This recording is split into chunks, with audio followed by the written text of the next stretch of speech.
African Daily TV. As you can see, my tone, my everything has changed today. Has changed because you know why? Because what we've been anticipating for long, for a couple of months, we have it right here, live and direct with us. I say she's the queen daughter, starting from daughter to mother to grandmother to sister to everything that you want to know. The voice of the voiceless out there in Haiti. And we've been talking for the past 2 months and we've been advocating and looking forward to this day. We've had connection to all our descendants out in the Caribbean, in Antigua, in Jamaica, in the Dominica, in other places. And one connection and that was broken, and a link that we've been looking forward to have, was Haiti, because of its history, because of its engagement, because of the narrative out there, because of our people out there. When I say our people out there, it means our brothers and sisters that were cut out of us for more than 400, 500 years, I don't know.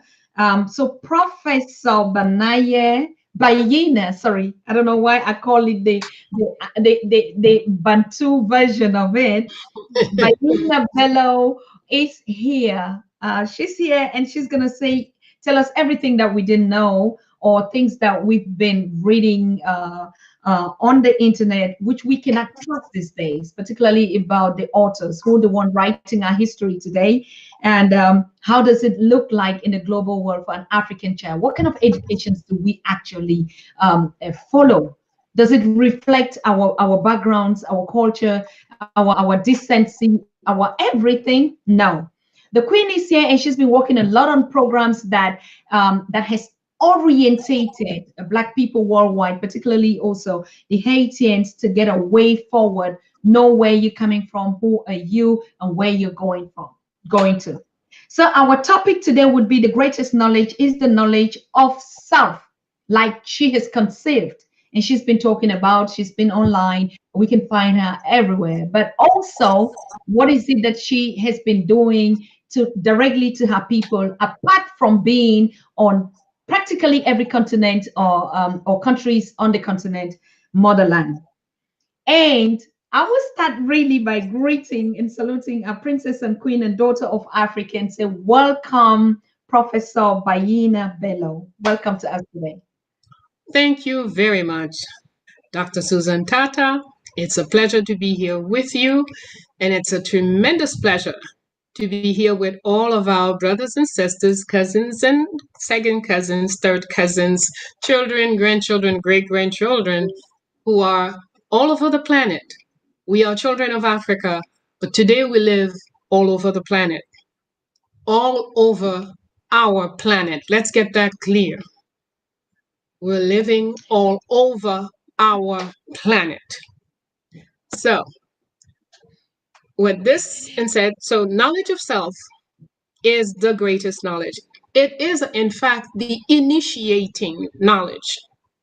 Until you have knowledge of self, you have no knowledge. I don't care how many degrees you got.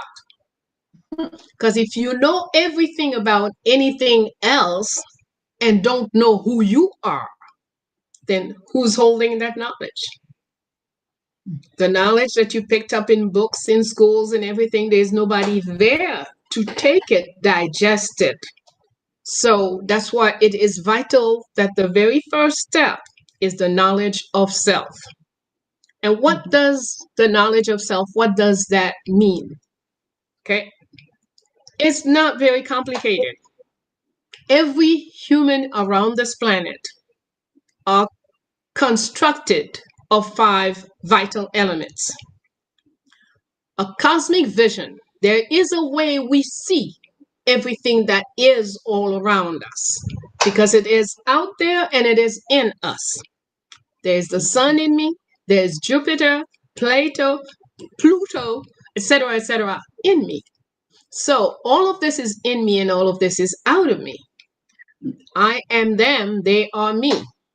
So if I have my own vision, for example, in Haiti, when we speak in our own language, we say, La reine soleil levé, oh, bon Dieu voye l'aller.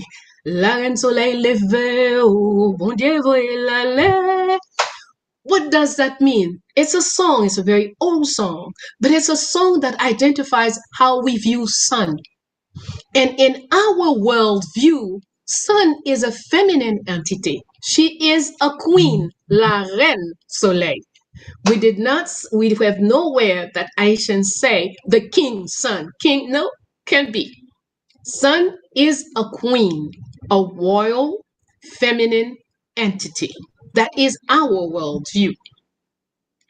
Now, when we speak French, we are in contradiction with ourselves because the French people's worldview say sun is a man. Mm-hmm. So, and what does that mean to a people that views the sun as their mother, as their queen mother? So we are the children of the sun. This is our worldview.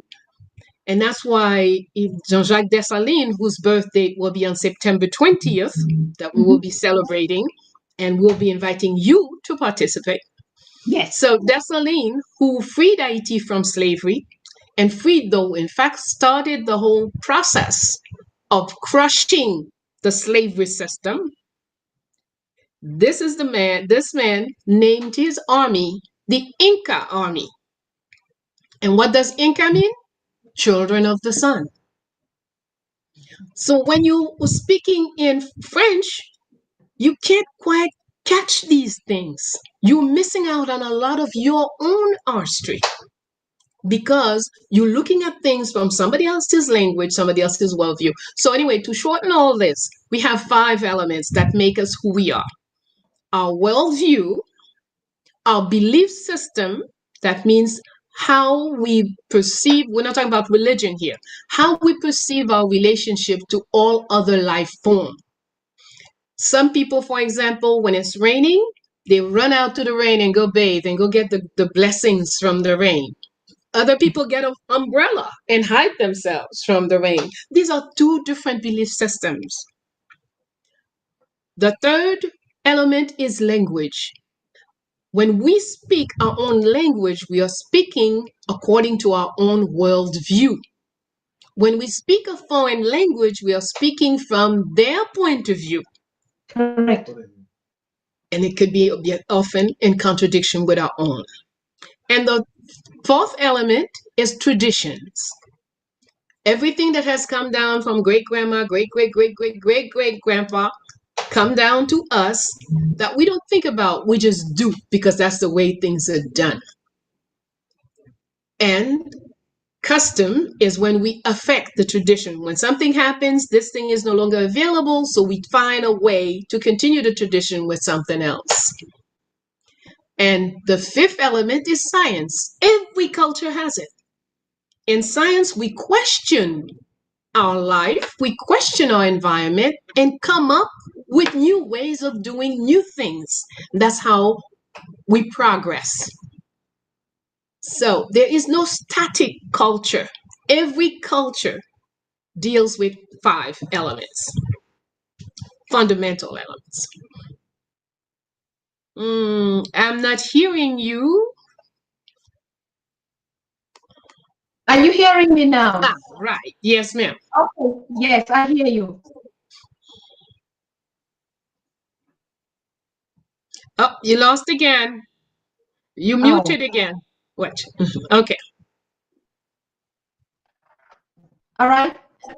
Yes, ma'am. Okay. Good.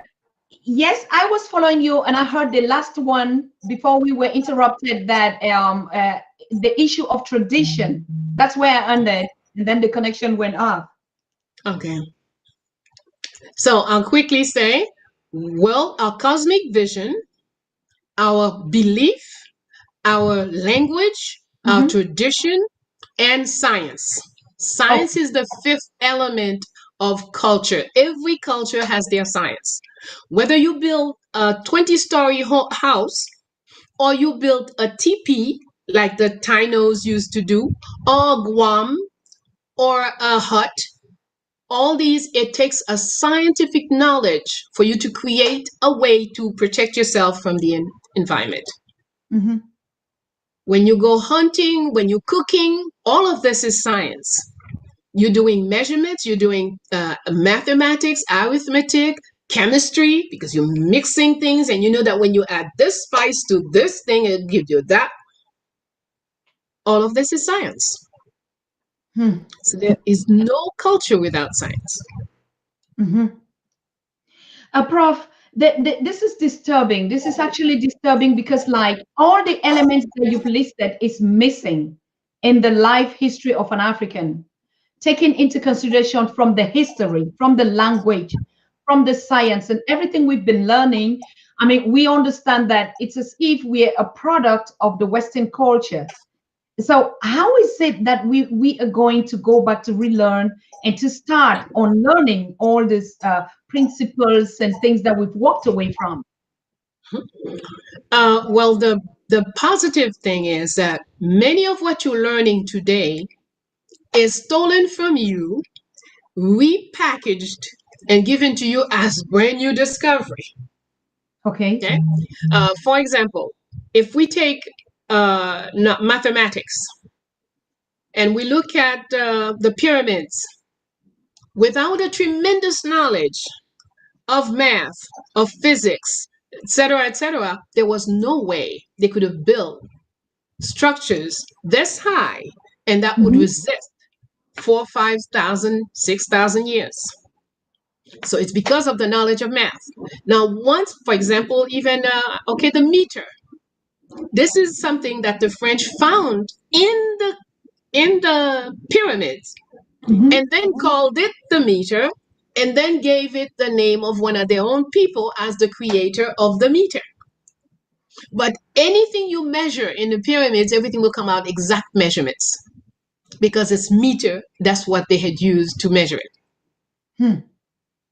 Okay, so being that as it is, it won't be very hard. Once we become conscious that we are not ourselves. If everything I say, I have France or England or Germany as my reference, something is wrong with me as an African woman. I must have my own references. But if I do mention what they say and then tell you where they took it from us, I'm already doing coming back, being myself, getting closer to being myself. Of course, languages are important. We need to learn our own languages because a language is not words. It's a worldview that is transmitted. See? So, and the way we use, there are things that we can say in Haitian. There is no way to put it. All right, let me tell you something. Dr. Tata, I would like for you to take your blood. You understand, don't you? What does that mean? I would understand it like you would like to take my blood, or no, you would want like me to take my blood. I tell you, Dr. Tata, take your blood. All right, then you're giving me my blood. Or I no, this is to say to you, calm down. Okay. Hey. All right. So there is no common measure. Even though I used English words, I said nothing in English. Okay. You see, but in Haitian, when someone tells you, prends son, ma chère, prends son, calm down. Don't get excited. See, but literally it means take your blood. Okay, so this is why you see a language carries a world vision. It carries a lot of knowledge, unspoken knowledge, unconscious knowledge is all into. If I say to anyone, don't you ask me to do something for you, and I say, okay, I'm gonna do it just like Mr. Jean-Jacques. I'm gonna get it done. Well, only Haitian can say that because we talk about Jean-Jacques Dessalines, the guy who got us out of slavery into freedom. So anytime you say you're going to get it done just like Jean-Jacques, it means I guarantee this is going to be done. Wow. Okay. This is new, and this is, yes, this is exciting. Really. This is exciting. And I see even the audience saying, yes, okay, absolutely true. Oh my God, exclamations and stuff like that. Queen, when is so I mean, it's not different like we had the teachers of the Hebrews to Negro nation telling us that before Africans, before we reject religion completely, let us watch out because most of the facts in it were taken from us and just repackaged, like you're saying. That's very true. But in the case of religion, I'm very skeptic because they have fooled around with it for over 2,000 years. Mm-hmm. They've messed around with it so much that it's not worth it. And then the second thing, our texts are there. In Ethiopia, you will find all the oldest texts, the texts that they had stolen. There are still copies in Ethiopia. There are still originals in Ethiopia that we can get to if we really want to know what did we say about it. Then let's go to for example, recently I was reading about someone working with this Bible in Ethiopia, very old, maybe 7,000 years old, huge book. And they were mentioning all the various chapters that are not in what they call the Bible today. Wow.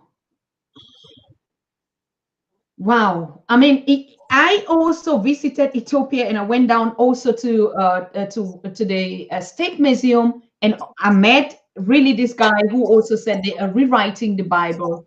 And so it's really, I would also say let's be cautious with religion because one doesn't even know now whatever thing that they're saying. But one thing that is very important, Queen, is could you just maybe in a very simple way, like you're saying, tell us a little bit about Haiti, the origins of the descendants there. What is it? What is the culture now? The kind of mixture after, yeah, we still understand that it's still the same image like the continent. And so we know until all of us are delivered or would unlearn, we can never be indifferent the way the world sees That's us. true. Very true. All of us we are all Creole. That's what I like to say.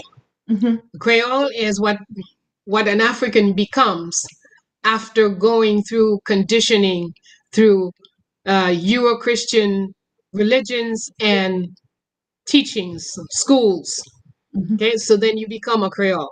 You don't speak your mother tongue. You don't know how things are done you don't even see your reality. So anyway, IT. 1492, the Euro-Christians invaded the island of Haiti. The island was then called Haiti Quisqueya Boyo. And for over 4,000 years, the island was already named Haiti. So then when they arrived, they decided, as usual, as a show of possession, the first thing Euro-Christians do everywhere is rename everything. Mm-hmm. So they named the island then Hispaniola. Those were the Spaniards. So for a number of years, the Spaniards were the only ones on the island, torturing, killing people that they give us as heroes, like Christopher Columbus. This is a rapist who Mm-hmm. established as a law that every night they should bring some girl between 13 and 16 to his bed. God. And he never wants to see the same girl twice. So that was systematic raping by this one man who made it a law.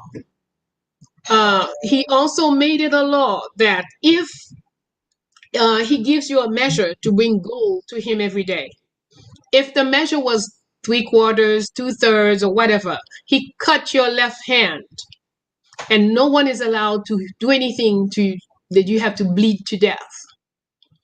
If you didn't die the next day when you go with one hand, you still have to bring the same amount. And of course, you won't.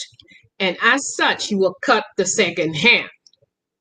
So this kind of horror went on. And then the various Euro-Christian forces began to fight over the island. The French starts to say, well, you can't have this all to yourself, Spaniards. I got to have my side of it. The British tried to take it over. The Dane tried to take it. So there were a lot of fighting between them, and ultimately, in 1675, they agreed that to sign a contract between French and to stop the fighting between French and Spaniards. They agreed to share the island and split it into two colonies. The Spaniard colony, which is today Republic, the Dominican Republic, and then a French colony, which is today Haiti. Now, we continue to fight. Our people have been fighting from day one. The Arawak fought, and when they start bringing the Africans start fighting. And so, when the fighting, when we won the war against the French in 1803, in fact, we had to beat the Spaniards, beat the British. The British lost 30,000 men in trying to take over Haiti. They left 30,000 bodies there. And then beat the French, the final battle at Vertières on November 18, 1803. And that's when that was the end of it. There was nothing they could do. And as you know, the rule of military law is that once you lose the war, you lose everything. So in fact, if we were dealing with people of who had a word, everything the French owned in the Americas no longer belonged to them. Correct. Even to go, when the military, the army, the French army that was still there, the remnants of the French army, we had to give them a boat. Since we didn't decide to slaughter all of them as they would have done if they had won, we gave them boat, we gave them food, we gave them weapons, so they would go back to France and tell France government never to set foot there again. And then on January 1st, 1804, we declared independence to the universe, not to any people. We say we take the universe as our witness as we declare this land a land of freedom for all Black people. That was our declaration on January 1st, 1804. So we created the Empire of Haiti. And General Dessalines, Jean-Jacques Dessalines, became Emperor Jacques of the Empire of Haiti. He sent delegations to see if Cuba, Jamaica, Puerto Rico were ready for freedom too. It seems the delegation said they didn't look ready yet. So we say we will hold the empire until they are ready to join in. When they become free, they'll be able to join in. By 1806, we were already sending troops to help people in Ecuador. Miranda, a freedom fighter in Ecuador, in South America, had trouble. He was trying to fight against the Spaniards. Haiti sent help. We gave him money, we gave him boat, we gave him men, we gave him weapons to carry on. 1807, Bolivar in Venezuela was trying to bring freedom. Haiti gave him boat, money, arms, etc., to help them become free. That's why even today, when they have a decent ruler at the head of these countries, you will find that many Haitian heroes are celebrated in those South American countries. Okay. So Haiti has a very rich history. It's a very rich country. Even though they're doing all they can to put in our heads that we are poor, while they're constantly pillaging our country. I can't have uranium, bauxite, gold, diamond, etc., and then you're telling me I'm poor. How? I mean, just because I don't have dollars, I'm poor?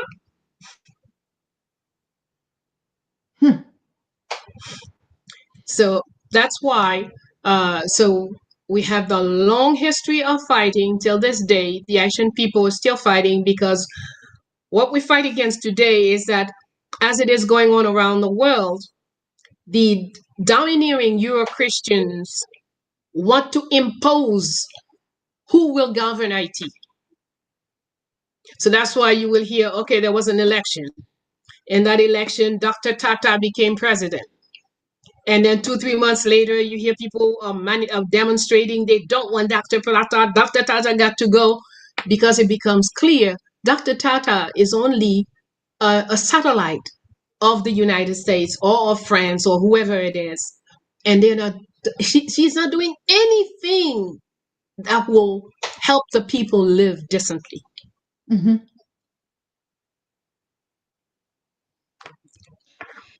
It is. So, of course, we fight. Yes. Go ahead. It is. Sometimes when you hear this history, then you begin to ask yourself, when was the point that we lost all this power? It's the same thing like you're saying. Africa is sitting, the motherland is sitting on all the minerals and all the gifts that I mean the Creator ever positioned on us on, but yet everything that they say in the package and sell it back to us is that we're the poorest just because we don't have dollars or euros. Mm-hmm. Exactly. It's one program that they have. They have established a single program for all of our countries. Mm-hmm. And that's why it's so important for us to learn to know ourselves. Yes. Once you know yourself, then you will see clearly in all the different games. No matter how you dress up slavery, it still remains slavery. Mm-hmm. But if we are not ourselves, we're not going to recognize slavery when they put it. Okay, let me give an example. I'm Bayinnah Bello. I have a PhD from such and such university. I have a great job from whatever business, blah, blah, blah. Okay, I'm living in the United States. When I was making $10,000 a year, I live with $20,000 debt. Yes. Then I got a job for $50,000 a year. I live with $100,000 debt. And now I have a job for $250,000 a year. And now I have $1 million debt. Mm-hmm. Just a slave. I work to pay the debts. I can't say, I remember my stepfather in Liberia. When he was going to buy his first car, he said, I want to go to the store with my money in my pocket and buy cash. Mm-hmm. I was very impressed, but for the months and months and months, we didn't have a car. People were saying, but you could get a loan because you're working for the United Nations. You could this, you could that. So no, I want to go with my money in my pocket and buy my car. And sure enough, that's exactly what he did. That's a free man. Mm-hmm. He decides when he wants to do what he wants to do, how he wants to do it. But today we're not free. Even if you have a house, when you take a certain type of job, the job will insist that you must get to another neighborhood and get a different kind of house and get into a. So we walk around, we drive big cars, we have this, we have that, but we don't understand. It's just another form of slavery. And that's why anytime they want, look what happened to Harlem. For years, I taught in Harlem, and Harlem was wonderful Black neighborhood. Little by little, they degraded the neighborhood, brought it to its knees, and then they gentrify. Every house value lowered, white folks move in, buy it at this low price, and as soon as white folks start moving in, the prices of everything went up. No Black person can own their place anymore in Harlem. But that's what is being done all around. We are blind to it because they have put their worldview in our heads. Mm-hmm. We're not looking at things with our own view. It is. I like it. I like it because what you're teaching us, Prof, is that when we know who we are, we don't want to be somebody else. And right Exactly. now, yes, and right now, so if we know who we are, then we see how rich and free we are to decide to live the way we want. And like you're saying, sometimes we give these examples on the continent, like you say, your uncle or your father. Hi, no one is owing, no parent in the village has a mortgage that is owing a bank. They have this land, they have property, they have their cows, they have their goat, everything belongs to them. Mhm. They're And they not, built the house that they live in. yes, and they build the house that they live in. And so nobody's going to come every month to say, I need this. All right, even nature, they walk in the daylight where they need the sun, and in the night, they sleep where they don't need it. So they don't consume electricity. They eat Mm, naturally what they produce for the farm. They don't need fridges and stuff like that. And at the end of the day, who is actually a free and a rich man? mm, that's right. When you have your own vision, you can appreciate things better. You know? We have in Haiti's history, I published this book, Sheroes of the Haitian Revolution. The woman in the cover is Tantoya, Aunt Toya. This is a woman from Dahomey. She was part of the army in Dahomey because Dahomey at the time had a female army and a male army. Mhm, When she was captured into slavery and sold in Haiti, that woman she was first planning to, she ran away from the slave, from the plantation. And then she started looking for others to rebuild an army. She didn't meet the right people. So she mhm, decided she was going to take herself off the planet. She started to collect the leaves, the roots necessary to take herself off. But she met another woman who was pregnant and about to deliver. So mhm, she stayed with her to help her. And that woman delivered a child, a boy. And after a few days, the woman felt death coming. So she asked Toya, please take my child and raise my child to know freedom. Toya was a little hesitant because she knows she didn't plan to stay anymore. She wanted to go because she doesn't want to live as a slave. But in the end, she accepted to take this charge, to take care of that baby. The mother died. She buried the mother and she took that baby in and she started to reflect. What is she going to do? How is she going to keep her words? Because she promised the mother that the child will know freedom.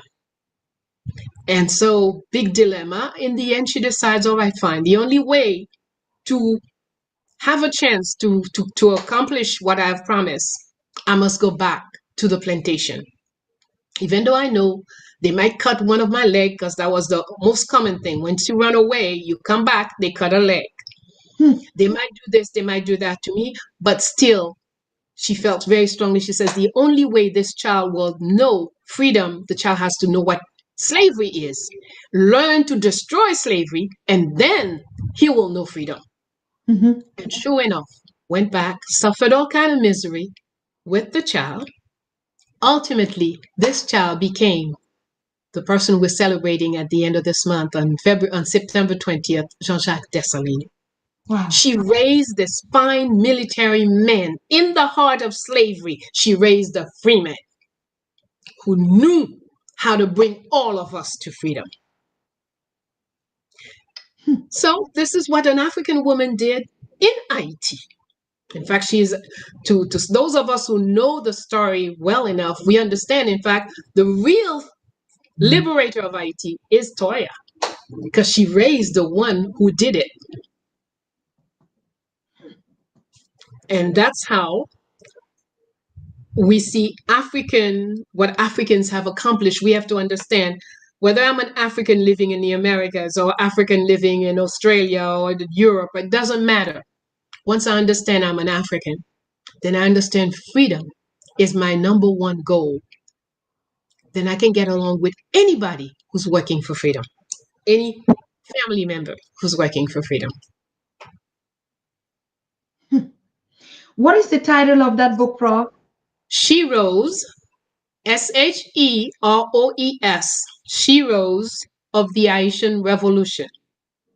So in it, we feature 10 great women of our revolution. Because usually when they write about Haiti's history, they only talk about a few of the men. They don't even mention the women. Same thing, just like on the continent as well. Exact. But this is also a problem. This is a problem even for the generation today, that we see voices that are rising up, and if the men don't even position themselves to say we recognize our queens in the battles. I mean, we're talking even about the Queen Zingers to all of them that we know. There's never been a part where we're saying we're celebrating the women that are this hero. And now this awakening, this new awakening after COVID, where Africans are getting a renaissance, they're talking, they are beginning to maybe wake up, and we're pushing forward the agenda of the women, and women are starting to talk. Even those on the continent, those that are oppressed, those that are marginalized, they begin to speak. Do you see it as time enough, ripe enough, that we come together and develop one another? Do you think that we actually have learned and that we will learn? And what is it that we need if we haven't? Well, as I say, is the first thing is, you see, if Dr. Tata has this degree of knowledge of self, and Bayinnah has an equal degree of knowledge of self, Tata and Bayinnah don't even need a discussion to agree on what they will do together. Correct. But if Bayinnah has no knowledge of self, and Tata is trying to tell Bayinnah, hey, no, you're a woman, you get blah, blah, blah, da, da, da, da, da, da. I hear Tata, but, there is no place for it to go. Because all I can function with on a conscious level is the conditioning that I have received. Anything that contradicts what I have learned from those schools that have given me diplomas, I reject. Once I have a degree of knowledge of self, I can take in anything, analyze it, observe it, question it, and then make my choice. See? So, to me, the first step to a revolution, you got to make the revolution here. Go inside of you and fight all the foreign stuff. You have to become, this is a very good thing. Talking about the immune system. Your immune system is your defense of the body. Anything foreign enters the body, the immune system stand up and start fighting. Kill it or send it out or whatever we're going to do with it. Well, once you're not yourself, your immune system is totally damaged. Anything comes into your body, you accept it. Anything that don't look like you, that don't smell like you, that don't feel like you, is fine. So you have no defense. The same thing culturally. If we get history is an excellent point to start. Once you have enough knowledge of our street. See, I don't say history. I'm not talking about the story of him. I'm talking about our street, the story of all of us, the women, the men, the children, the elders. Everybody was involved in everything that happened everywhere. There's never been a war that only men, the women went and hide, they were not hurt, there was nothing, nobody did anything to them, and then the men were fighting. That doesn't exist. In every war, the women, the children, everybody get involved. You might ask the child to sneak across the street to carry such and such to so and so, carrying information. The elder cross and can barely walk, but the elder has something hidden in her that she's taking to wherever. Everyone participate whenever a country is at war. And one of our most recent example is Kuwait. When Iran had invaded Kuwait, The women in Kuwait have no rights. They can't drive, and if you know how to drive, they're not going to give you a license. You can't do this, you can't do this. You're a woman, you can't, you can't, you can't. All right. But when they were invaded, every woman took up guns. They did whatever. So they drove. They did everything that had to be done. While the emir, the head of Kuwait, left the country and went and put himself in the United States and looking at what's going on there. Mm-hmm. And while the people fought, and once the situation was established, the emir came back as chief. The chief who was in hiding came back. And the first thing he started doing is hanging publicly women who had been raped or who had been impregnated because they were raped during the war. And if you read the official story of what happened then, you will not find the name of a single woman.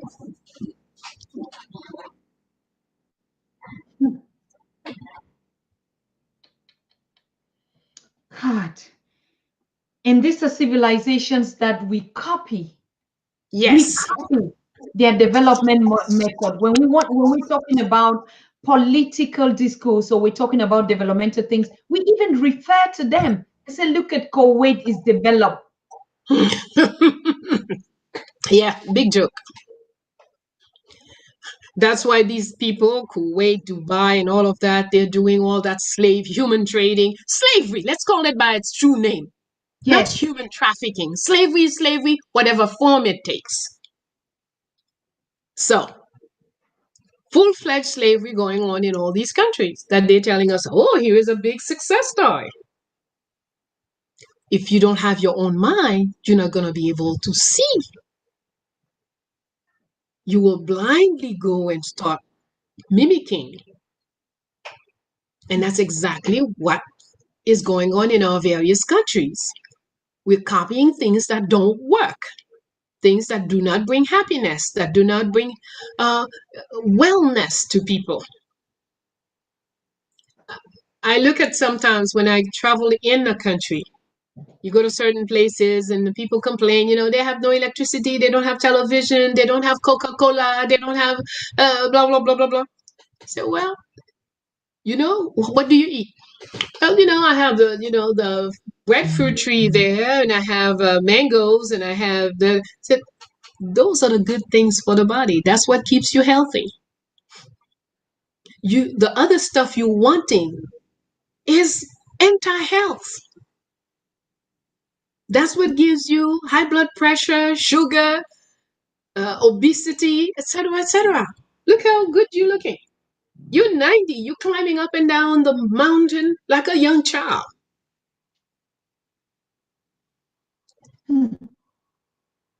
Because we are blind to our own wealth. Oh my God, Queen. When you're talking, and I'm just seeing the blindness. Look at our young, energetic queens, and now even on the continent, the blindness is even making us to sell our land, to buy a way to send our children into slavery, into modern slavery. Young Right. girls being trafficked, like you're saying, in this Lebanon and this Kuwait city, and even us out here. How much they came those days and took our forefathers by force, but today we pay to even come into it. How are we?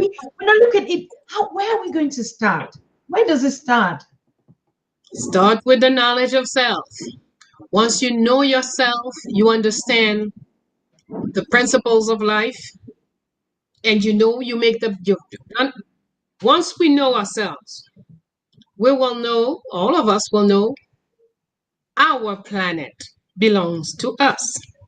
Mhm. So it doesn't matter where we are on the planet, but we make it on our own terms. Mhm. We don't have to be French because we're in a place they call France. You don't have to become Italian because you're in a place that they named Italy. You have to be yourself no matter where you are. Hmm. Okay. For example, usually we do not create words, but all words are created by somebody. Okay. When I wanted to publish the book, the publisher said, "Oh no, we have to say heroine because that's the word, everybody that's a female hero is a heroine." I said, "No, it doesn't. That's not convenient for me. That doesn't agree with my inner self. Mm-hmm. If there are heroes, then there can be she rose." Mm-hmm. And that's what I want in my book. And that's, I fought, and that's the title I kept. Sheroes of the Haitian Revolution. The other thing, we do not say, because I'm speaking English, I'm going to deform the name of my country. Haiti. Haiti. It's not, no. The name of the country is Haiti. It's an Arawak word. It's not French, it's not British, it's Arawak. So I pronounce it as my Arawak ancestors used to pronounce it. If I'm using an African term, then I want to pronounce it the way my African ancestors pronounce it. I don't want to. Some of us even deform out. Your name is Jean, and you want people, because you're in a British speaking area, they call you Jean, and you're responding to Jean. No, your name is Jean. You're going to correct people every time. My name is Jean. It's not Jean.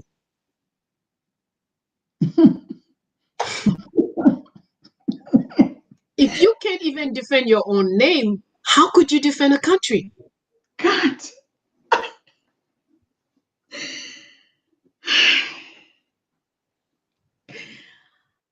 I am just following this statement that you said. Once one has developed the knowledge of self, one has no basis to envy another, to desire that which is not naturally yours, to promote or practice corruption.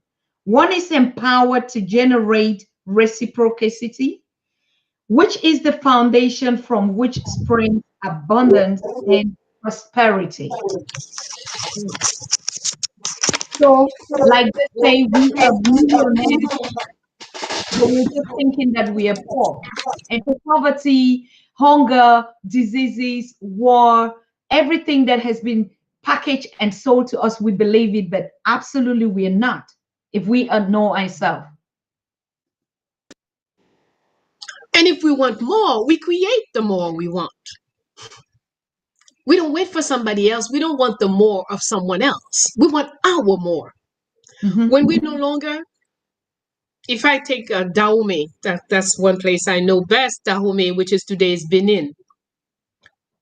Dahomeans used to, for years, have a sort of hut, a mud hut, as their residence. But then they reached a point where they built two-story homes. Part of it was because in certain areas, they started doing that in areas where there was a lot of flooding. So they would make pillars and then have a story. And then they decided to put a third story on the, So it's when you know who you are, you create what you need.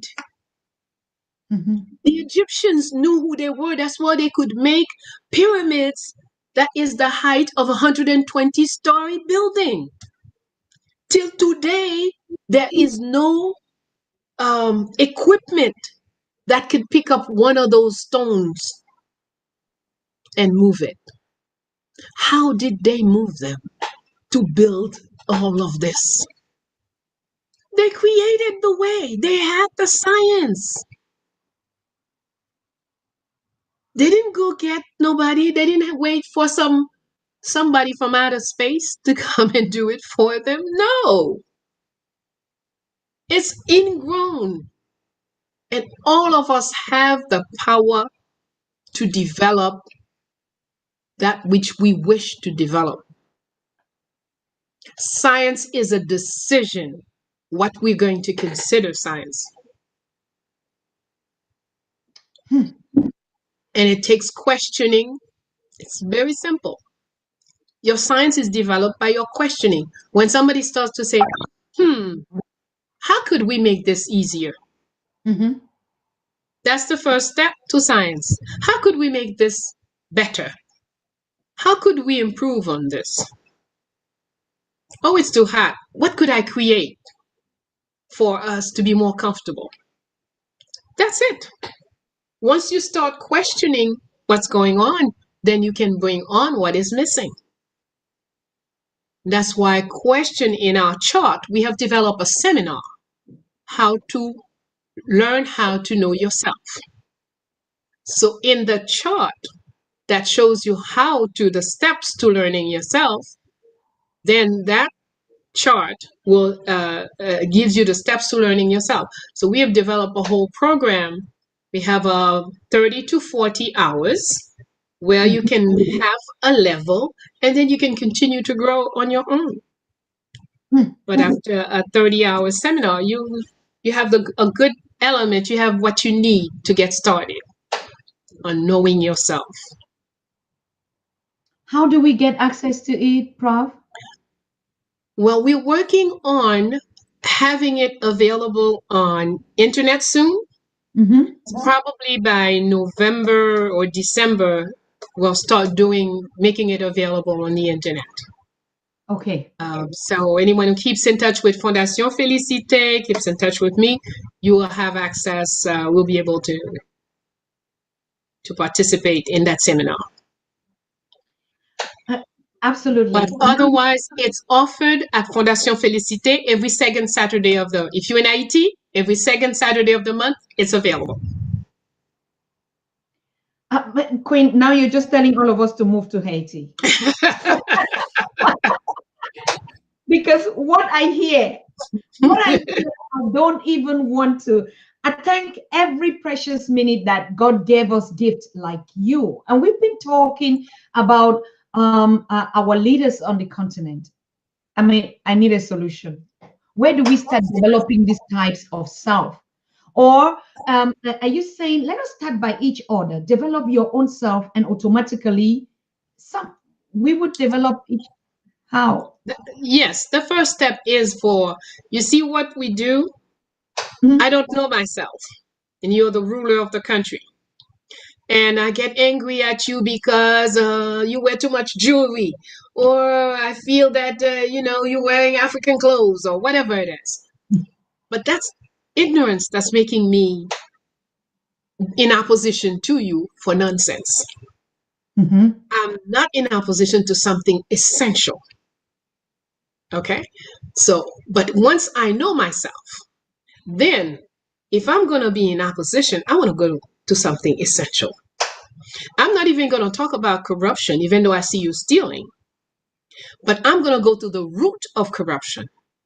I'm going to say, I will never vote for you because you do not know who you are. And when you don't know who you are, you also don't know nature, because all of nature is still us. When we do this to live,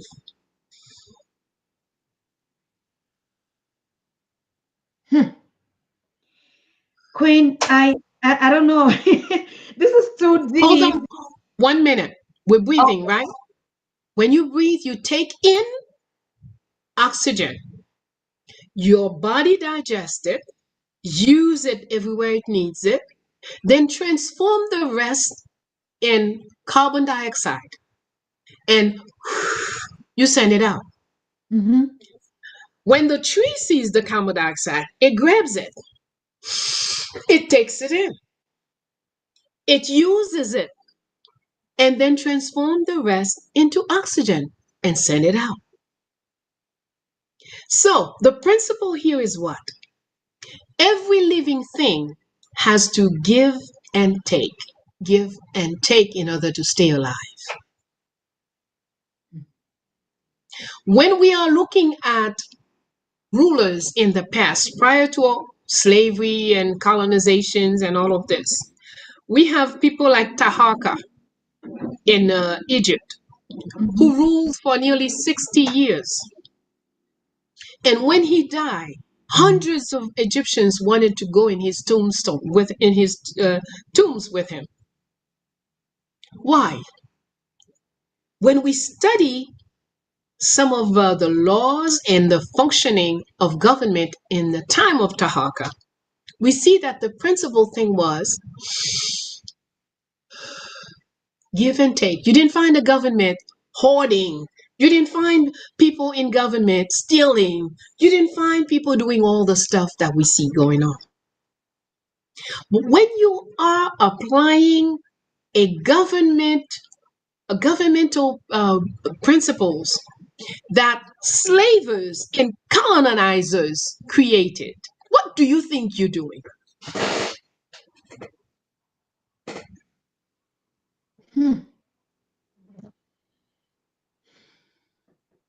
So, people, now we know that we need to organize a seminar for AU leaders and get Prof lecture to them. So, to be honest with you, Prof, this is a school. I am going to take that initiative. We're going to organize a seminar for our leaders, a seminar of knowing self, because I don't consider, like you're saying, yes, all right, I start with myself. I'm lucky, or I'm thankful. I know a little bit of the principle of knowing myself, because I live how I want. I follow my visions the way I want. I determine it. But then, if we look at being in a leadership position, what would you advise the African child or the young people of Africa tomorrow that are watching you, girls, women? What is it that we should do? Teach your children the principles of your great-grandmother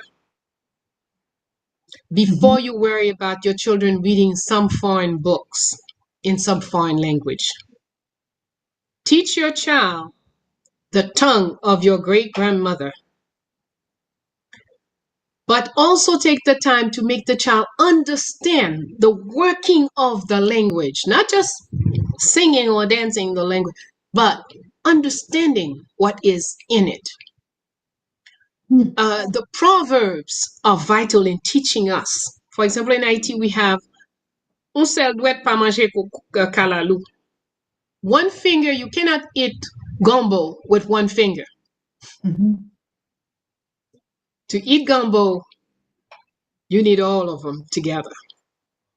Otherwise, the gumbo will never get to your mouth. Do you know gumbo? Yes, okra. Some of us call it okra. Some of us call it, it's a gluey kind of, it's a vegetable when you cook it and it makes a gluey glue. Okra, we call it okra. Okay, good. So what you cannot eat okra with one finger. You need the whole, yes, you need all of them to eat it. So that is telling us what? It's talking about unity. It's talking about doing things together. So as we take the various expressions and proverbs and in our languages, we will find the principles of life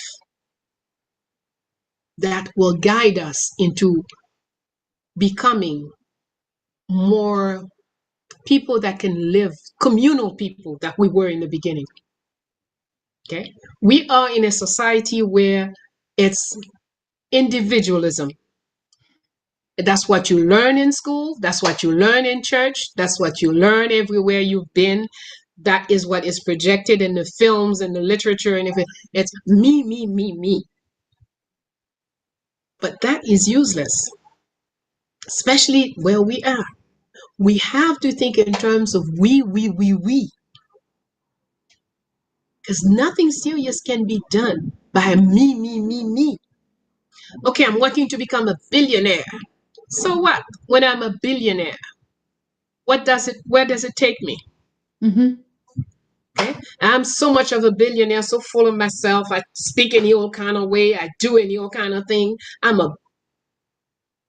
Most people don't even want to be next to me. I'm disrespectful. So it's useless. Whereas, even if I was a billionaire, but I was first of all a person. And as a person, I know the number one thing about people is respect among each other. Absolutely. The number two is find ways to do things together. Like right now, we're planning Desaline's birthday. I don't have any money. Fondation Félicité have no money. But for 21 years, we've celebrated him every year. And every year, his children around the world contribute to have a great, like today, one man called me. He said, uh, Bello, I can organize 20 parties around the country, have that in different regions. People will celebrate Dessalines. So this year, it's not going to be just the Fondation. We all want to be part of it. Yes, welcome. Yes. If somebody in Nigeria, we have someone in Togo who celebrate every year in the past 8 years. We have people in Toronto who celebrate. They just ask us, give us some information. We need the bio. We need this. Tell us how you do it. We're going to celebrate him too. Because if Haiti did not crush slavery, we would probably still be a slave. Absolute. So all of us are children of Dessalines. Mm-hmm. And when I give a report as to how many people participated in the celebration this year, it's not just what happened in Fondation Félicité. Now I can say, well, Canada, they had blah, blah, blah, blah, blah. New York was that. There's in Brooklyn, at least 10 years, this group has been celebrating every year in Brooklyn, in Queens, and we put it all together and say, yeah, here's what happened this year. Everywhere, and that's... When is the date taken, Prof? Because we have to plan it to celebrate it on the Pan-African Daily, please, before we miss out. Maybe that's the reason why we're not progressing. We don't celebrate our ancestor. No, give us the date, please.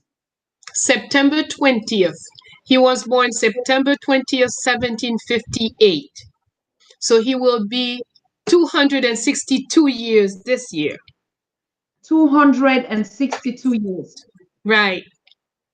September 20th. Hey, listeners, you've heard. September 28th, we are celebrating Jean-Jacques Dessalines' birthday, the founder of Haiti, Empire of Freedom. Empire of Freedom. You see, now we didn't even know this history. Oh my God. How are we going to break through this? And what one thing that actually provoked us to look for you, and thank God you were just the one that kept, was we kept talking on the Pan-African Daily that we've listened to other voices, and one a lady wrote to me and said, Susan, when you people talk about people of African descent, you're only talking about Black Americans. What about Haiti? And I was like, what? Absolute. And now we even just missing a birthday that we would have celebrated. Thank you so very much. Thank you so very much. Thank you. Thank you very much. Are you saying that is in February or that we have to attend? You said something in the we have a number of activities throughout the year. January 1st is Independence Day in Haiti. And that day, we also organize a independence soup sharing. Fondation Félicité organizes independence soup sharing, where the better years, we collected enough for 9,000 to 10,000 people to share the soup together across the country. Soup, independence soup. Yes, because that started with Empress Félicité, Dessalines' wife. She was a healer. And so she figured, coming out of slavery, many of us would probably have nutritional problems. So she concocted this particular soup that even if you didn't have the means to eat every day, even if you ate once every 10 days, that soup will keep you healthy. It won't keep you from being hungry, but it will keep you healthy. You don't have to worry about your body. If you can eat the next day, cook whatever you want. The next day, do whatever. But if you go 5, 6, 7 days with no food, prepare that soup. But on January, for Independence Day, and for 7 days, from January 1st to the 7th, she would prepare it across the nation, put it at every major intersection, and anybody who wants, just come with your bowl and you will be served. So we have taken back this tradition and we organize that every year in Haiti. But that also has gone abroad because some people, Haitians, are doing it almost all over, but even non-Haitians. Uh, for example, in Lomé, we have a couple of Togolese who do it every year and offer it to other people who want a healthy food. What is the composition of this soup? Give us the recipe. Everybody We is will asking. send, I will send you the recipe. Oh, I will send you the recipe. wonderful, awesome. We have to, and I mean, Lady Grace, you are hearing the Queen speaking, so we need to get this September and this Haitian soup in Europe to celebrate this occasion. I mean, we're talking Europe, UK, and Germany, and all the countries around. But Mhm. Grace and Sylvia, I will write you on that. I see them in the chat talking about that. Okay. So yes, I mean, you can count on us that we also would be in this tradition and we would extend it as much as possible to the continent to be a recipe, a global recipe for Africans worldwide. If we have a soup and that can keep us healthy, so no one is going to tell us anything about the diseases that will kill us, even the COVID that did not. Precisely. Actually, you see the pumpkin, three elements are in the soup. The major element is the pumpkin, and the pumpkin is a great immune builder. Your Mhm, pumpkin, in fact, let's take this opportunity during this period of this disease that they are putting on people. mhm, All of us should always have purple onions. Use the purple onion in your food. Purple onion, ginger, lime. mhm, Mangoes are excellent for building immunity, to build up your immune system. mhm. Mangoes, pumpkin. These are five elements you want to have at least a couple times a week. You know, in fact, we make a concoction of ginger, onion, garlic, ginger, onion. When I say onion, I mean the purple onion, because the Yes. purple onion has nearly two times the elements, the pH that you need that you have in the white onion. Okay. So that's why the purple onion. Some people call it red onions also.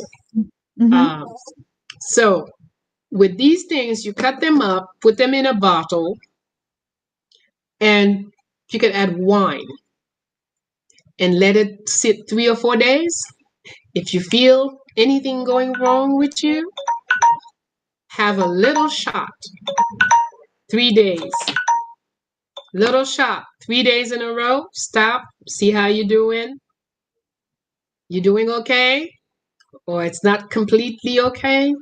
Take another three and observe yourself for 2 days. We have to protect ourselves, and Mother Nature has everything to protect us. Well, we have to reconnect. I just don't want to miss that point. Is it red wine or rose or any type of wine? Red wine, definitely red wine. Red wine. Mhm. Wow.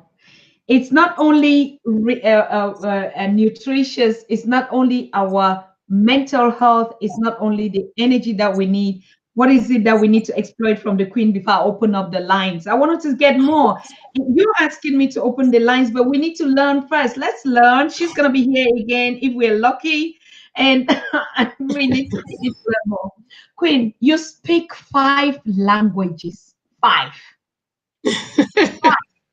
You speak Creole, Haitian, Aishan, yes, I speak Haitian, Aishan. Creole, French, English, Arabic, and Hausa. Five.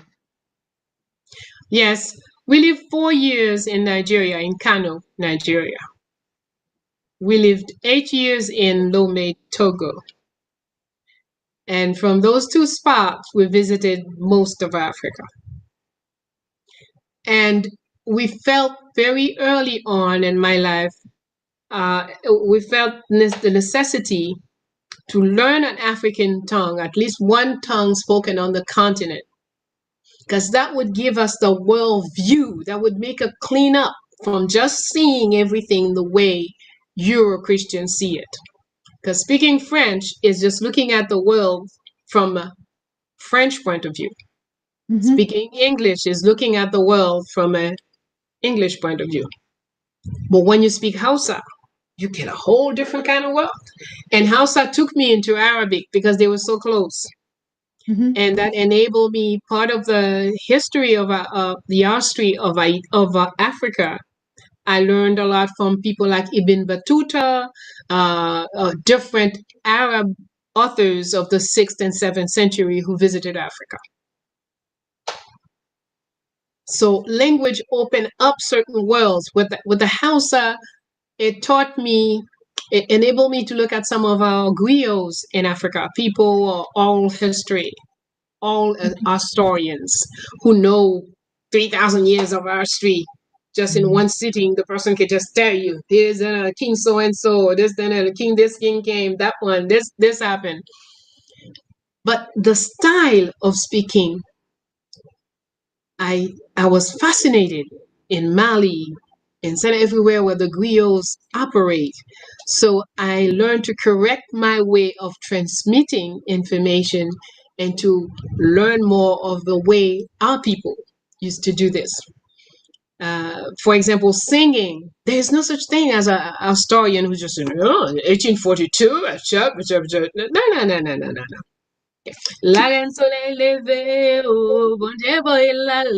That's how we get into our street. You get the people's feeling up and open, and then you're going to tell them about king or queen or so-and-so and so-and-so.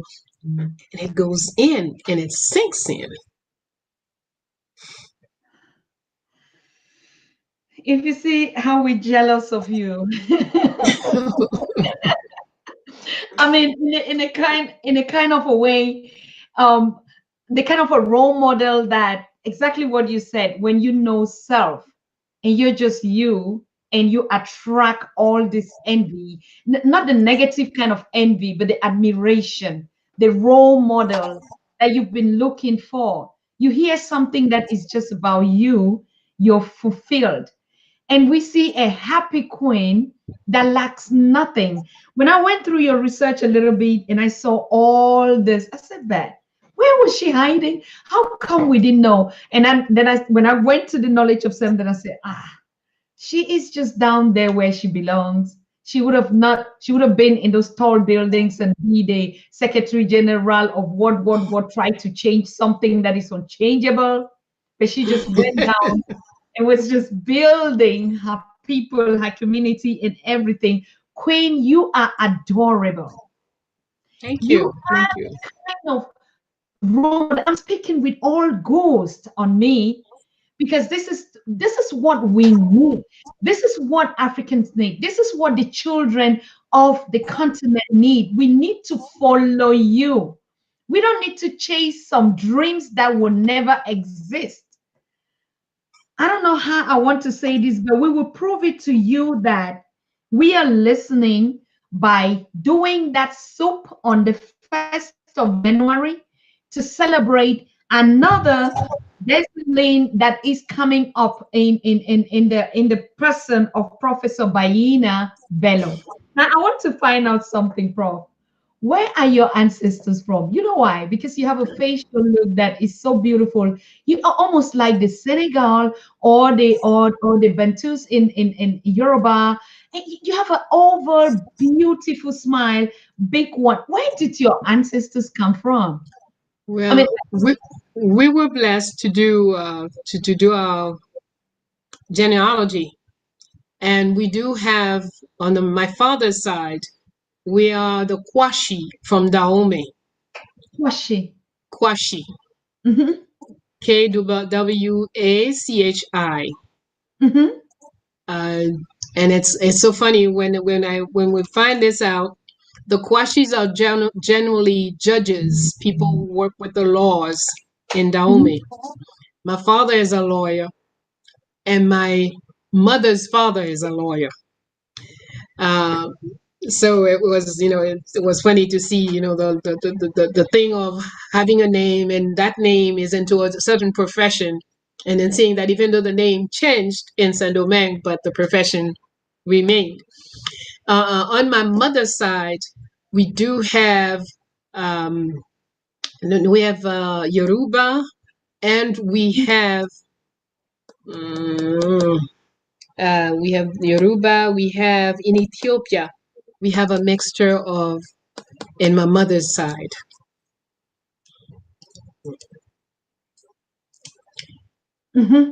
Now I see it. I see the combination. I've been looking at it, the face, the nose, the laughter, the huge laughter, the eyes.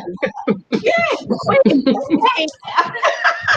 I don't know how to start this description, but it all speaks a language of communication, of satisfaction, of purity, of cleansing, of that. You spread that kind of satisfaction. You are okay. You're okay. You don't miss anything. You're educating us with a smile and like it is fine. It is okay. Just be yourself. Just be Yes, yourself. ma'am. Now, I'm asking myself, where do I start from tomorrow? And I know my audience are asking, where do we start by tomorrow? Is it taking a retrospective of who have I been? Look at myself in the mirror. What is it that I want? Where do we start from if I want to know myself? Well, as I said, there's a charter, and the first step is questioning. Absolutely, what you just said is that the step. Number one is face up. If you don't face up, you can't correct.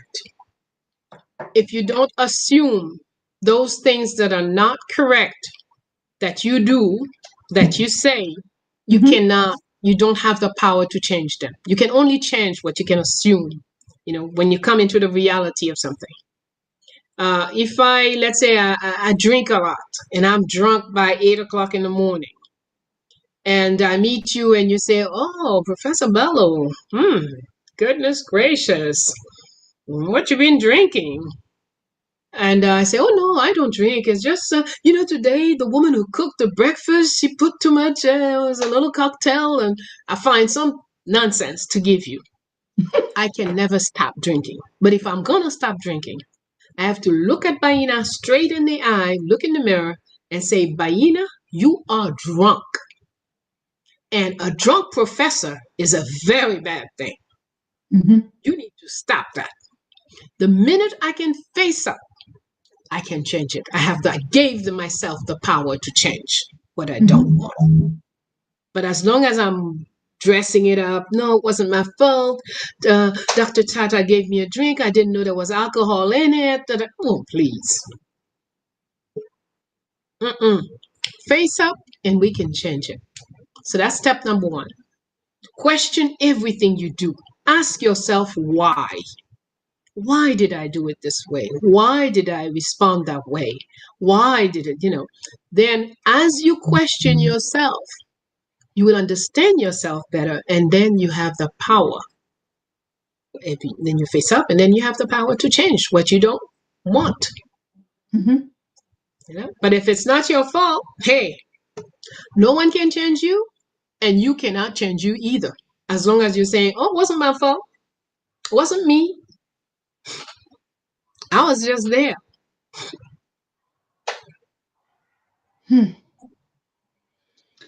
Okay, good. People, the lines are open.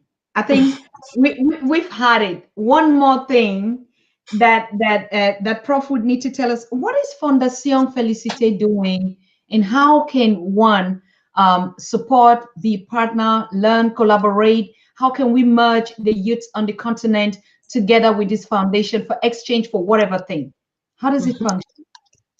Fondation Felicite is created to do research and gather historical data and cultural data that can help our people to rise and become their true self. And your true self is your divine self. The divine lives in us. It's not out there, it's not up in the sky, it's right there. And if you know yourself well enough, you will tap into the divine power in you. So, Fondation Félicité, everything we do aim at helping our people to regain the knowledge of self that they have lost. Mm-hmm. So we do this via history, we do it with cultural activities, we do it by celebrating our ancestors who have accomplished, because they like to put in front of us those who don't do anything. Mm-hmm. We want to go out and search and deal with those who have accomplished. We don't just celebrate Dessalines or Christophe or the rulers of the worthwhile rulers of Haiti. We celebrate in the month of May, for example, we celebrate Queen Marie-Louise of Haiti. We celebrate Empress Félicité of Haiti. On May 20th, we celebrate Toussaint Louverture of Haiti. We celebrate on May 19th, Malcolm X of the United States.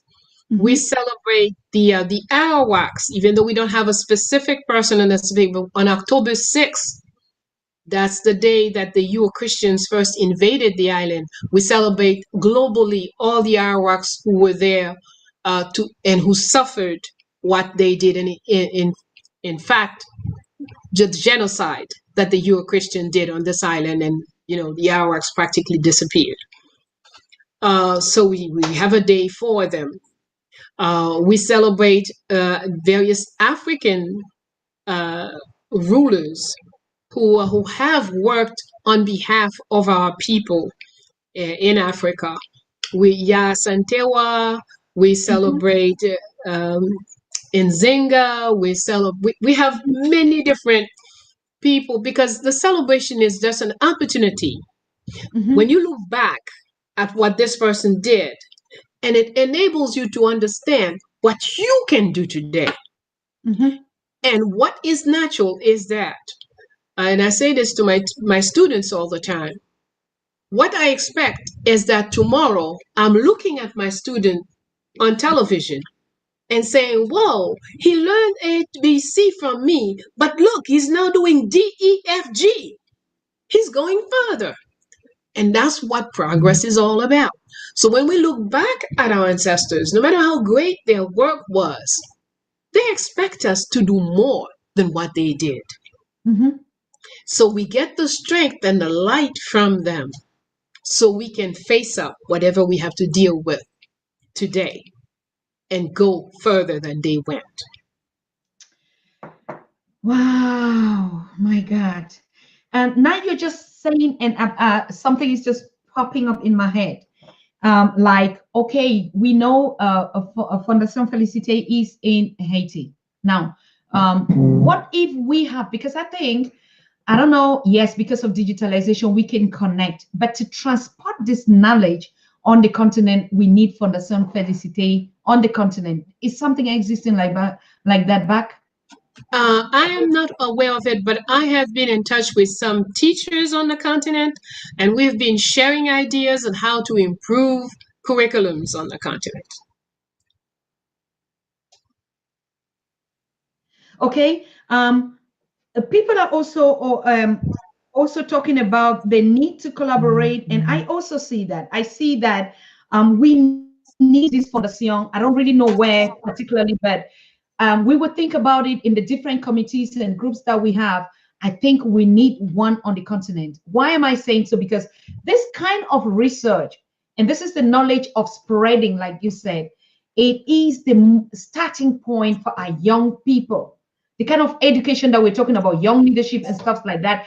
No leadership would take place if they don't know themselves. Absolutely. Absolutely. You see, if we're making the list of what's wrong with any particular leader that we choose to, we say, yeah, well, he stole the money and he's corrupt and he's unjust and he is, but all of that can be stopped with someone knowing who they are. We can have a long list of complaints, but once you do the work on knowing who you are, then 90% of those complaints disappear. That's why we say one of the teaching one of the elements of our teaching is understand that if you go to the essence, you don't need a whole bunch of stuff. Yes. Anything serious you have to do, go to the essence. And once you have the essence, then you have, for example, in at the university, in some of my classes, the first 4 to 7 classes, I bring information, and then in the next 4 classes, we debate the information and see how the student digests the information. Mm-hmm. And then the next 4 classes, the student has to come and give us back what they have learned, how they have applied it in their lives. Mm-hmm. And the note that's really important to me is that how you applied it in your life. You could make a beautiful paper. I ask for 20 pages and you give me 100 pages. That's great. But how do you apply it in your life? If it's Mm-hmm. not in your life, you've learned nothing. It's not yours. If everything you're saying, you say, yeah, Professor Bello said, Professor Bello said, Professor Bello, you've learned nothing. Because if you've learned, then you say, because Professor Bello said, I did, I said, I feel, I understand, oh, yes. Then it's yours. You're not just repeating, reciting, you know.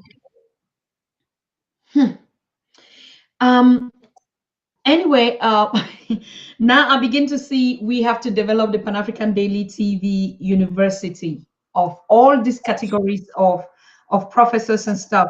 Now, we would still think and get back to you, Prof, on how we can collaborate to really get young people on this. I don't think just a seminar or anything that would do. Probably get them engaged in the research program, and we see how we can start mentoring or building our young people on it. And of course, not just that, but get Fondation Félicité. Now, but one thing that is keep creeping on my mind is Fondation Félicité. Okay, maybe it should be in Haiti, but we want Fondation Banaye Bello, something like that. I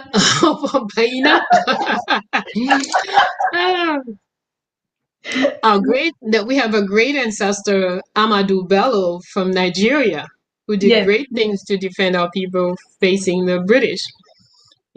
And I did teach at Ado Bayero College, Amadou Bello College in Kano.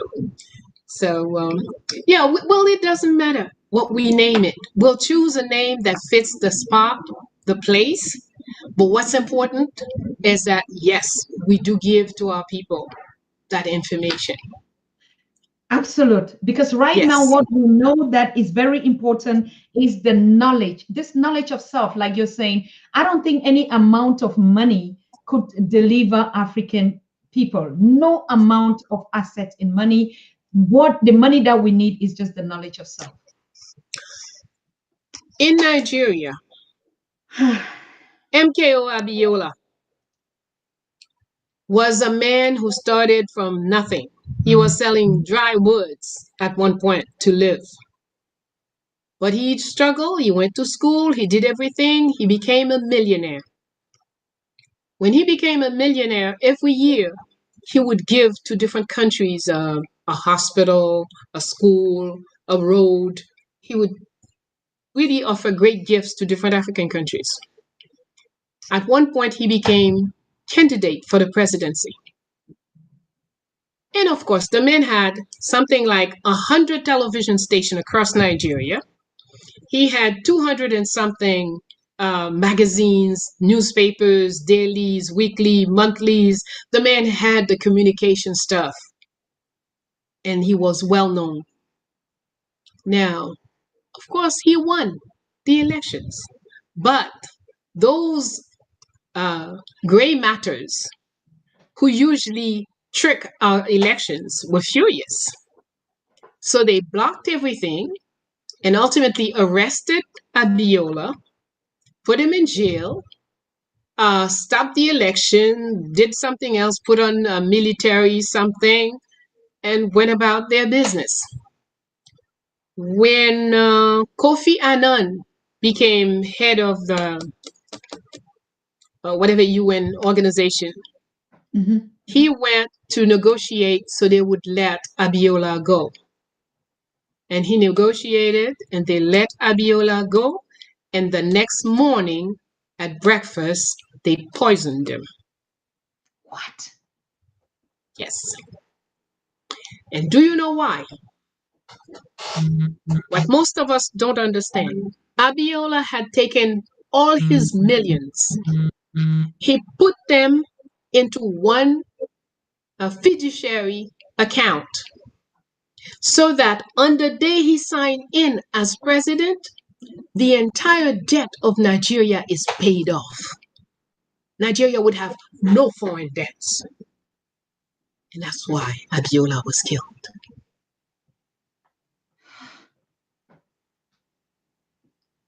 So when we don't understand these things, there are many, many things that, yes, our rulers are doing all kind of wicked things, but they're doing it under dictation. That's what they must do or they will be killed. We have to understand that too. Why did they kill Sankara? Why did they kill Gaddafi? They were doing things for their people. And they kill them in such a way that it makes the next person afraid to continue.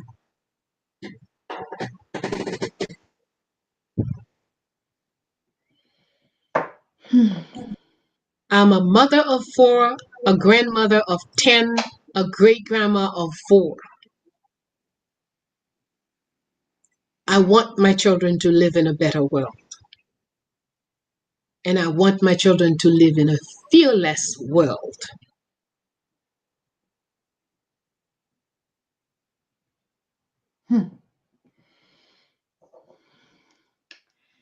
It is hard. But like you said, you want us to live in a fearless world. After all of us are going to pass on. So True. Whatever, and he who even would kill us would pass on too. For So sure. when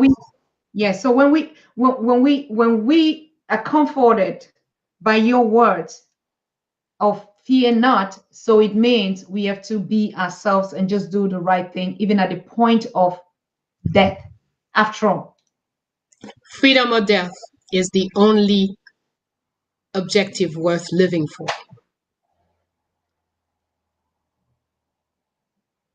anyway, even if it doesn't get to us at that, living even without knowing self, like an African child or any Black person in the world, you're just like you're dead, isn't it?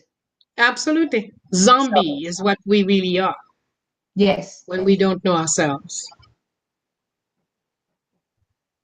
All right, ladies and gentlemen, to chill out this, please. The lines are open for calls.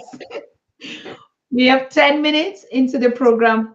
You can call and address your support. I mean, like your recognition. I see a lot of you already, boiling up there and with your comments. And very impressive one.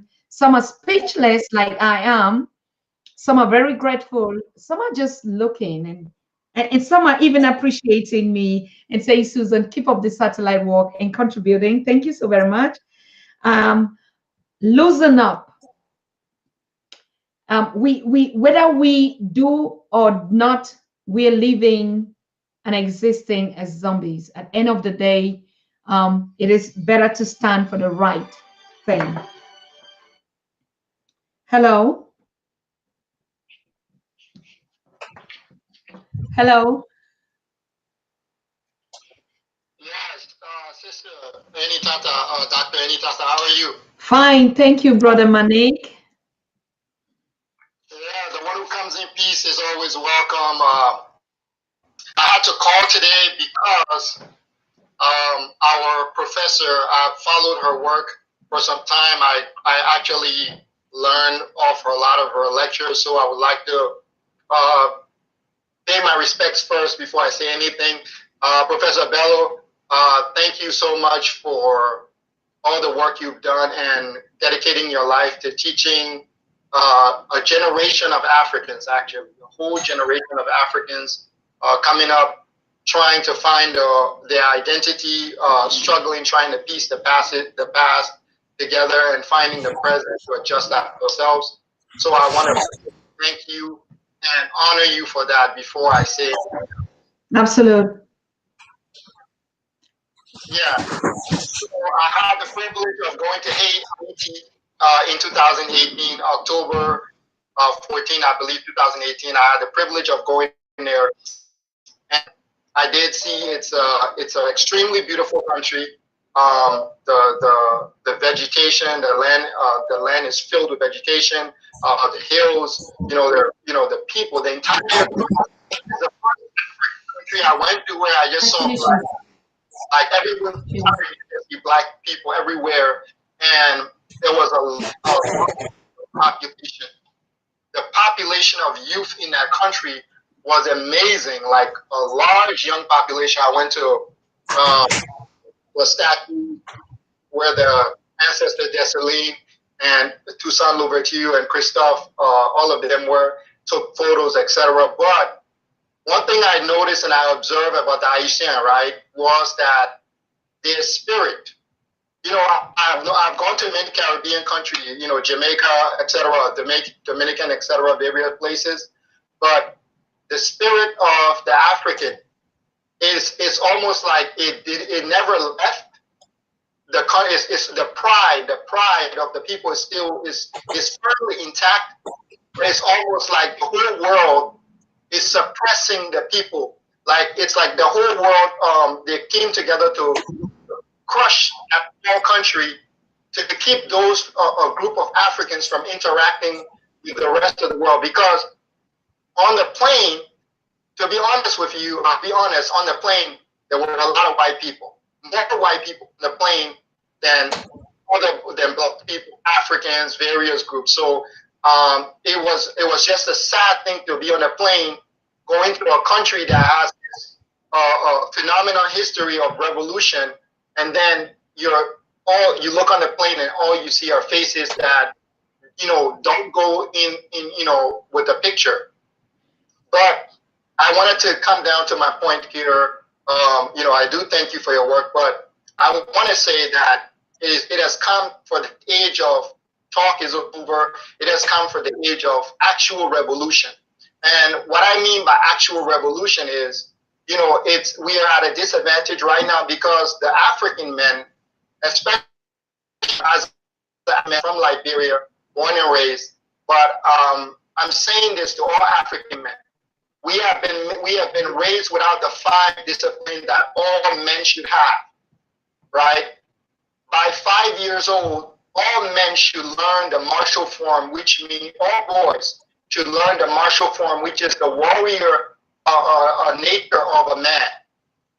By 10 years old, they should have understand their intelligence, their ability to think for themselves, their ability to move money, to understand finances, their emotions, and what they want to be, the things that they want to do.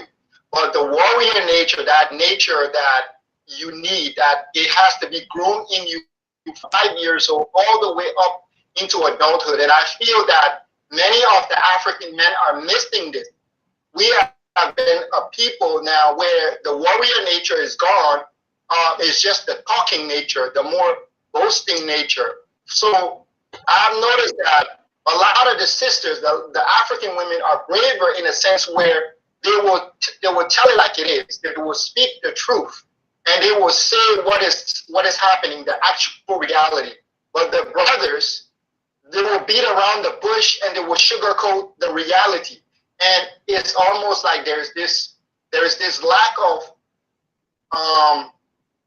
should we tell it like it is? Should the men be the ones on the front telling it like it is, instead of the African women being on the front constantly, telling it like it is, calling it a mouse, calling whatever they see. Just tell me, like, I just wanted to bring that up. Like, for us to have this revolution that we're talking about, for this revolution to happen, we need those 5 disciplines of martial attitude that the African men need to start having, where the young men, you know, mothers and fathers need to start teaching their children how to fight, and not just but I'm talking about martial arts, the actual martial form, because that's an African tradition that goes back 7,000 years, 8,000 years in the past. So we need that spirit back at the front of the African men. We need to have a bigger desires. Instead of just economic freedom, we need global freedom. That means we need to manage our own destiny completely in totality without interference. That means that nobody can come and dictate to us. We should be able to stand up and do the same thing they do. Whatever they meet us with, we meet them with. If they, you know, if they negotiate in peace, we come in peace. If they come in war, we come in war. If they come in whatever, we come in that. The African men have to get to that point where we think like that in those dimensions.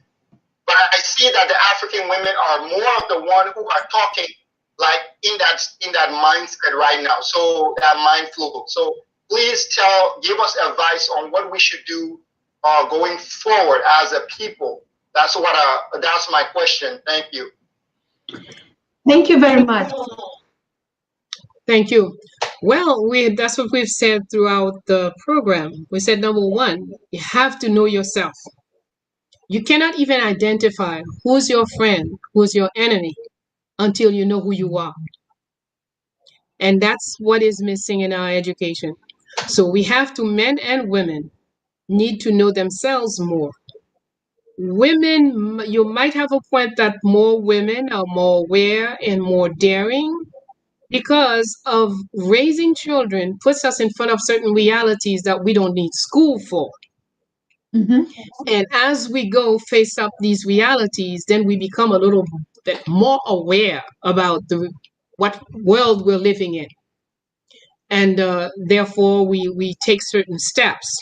But the real thing is that what I want to insist on is know yourself. Also know that today, after 600 years, if we're looking at Euro-Christian domination, and if it could be so as much as 1,400 years, if we add all the various Asians and Arab dominations. So if we say, okay, let's round it up to 2,000 years of domination, we're very far away from who we are, number one. And number two, our enemy lives in us. We've gone to their school, their church, their ways of doing. So we have to do this cleanup job of their presence in us, so we can be ourselves. While we work at building ourselves, we have to also work at identifying all the various enemies hiding and put them out of us. Then we'll be in a position to really clearly see, okay, that is an enemy. Skin is not an element, a vital element in determining people. As Dessalines says a Black person is one who fights for freedom. So if you're not fighting for freedom, you're not Black. If you want slavery, you're not Black. I don't care what your skin looks like. It is through your actions that you are that the determinant is how you behave. How, it is your behavior that let us know what's in your head. Okay. So yes, our children must be trained. I agree. And in fact, as you spoke, Toya does say that she started training Dessalines when he was around 5. She stole a pocket knife to start teaching him how to, defend himself with a pocket knife. And from there on, he grew up. So she trained him spiritually. She trained him in the knowledge of artistry of Africa. And she trained him militarily, being that she had been a soldier all her life in Dahomey. So she imparted her knowledge. But also she taught him astronomy, how to read the night sky is how she said it. Because when you're traveling at night, you need to know how to go, where you're going, in which direction you're heading. How to read the topography. When you're traveling, depending on how the plants follow each other, then you know whether you're going towards the sea or going towards a river or going towards the mountain or going towards the desert. So all these things are part of the education that he received, which made him this absolutely superb general that one of the French generals said, in front of Dessalines, all the French generals were second grade students.